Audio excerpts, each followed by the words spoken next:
Jadi amal yang tidak mengenal Allah itu adalah amal yang hampa dan sia-sia. Inilah orang yang tertipu. Lalu bagaimana supaya kita tidak tertipu, Bapak Ibu?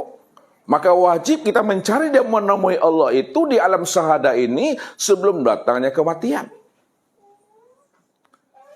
Kalau kita ingin mencari dan menemui Allah di alam syahada sebelum datangnya kematian, lalu kemana kita mencarinya? Apakah kita mencarinya di Bukit Tursina yang di luar diri? Atau kita mencarinya di Gua Kahfi, Gua Hira yang di luar diri? Atau Bukit Tursina, Gua Kahfi dan Gua Hira yang ada di dalam diri? Tentunya Bapak Ibu kita mencarinya kemana mau? Ke dalam diri. Apa sebabnya kita mencari Allah itu ke dalam diri? Ini yang diajarkan oleh orang-orang kasab, oleh orang-orang arif billah.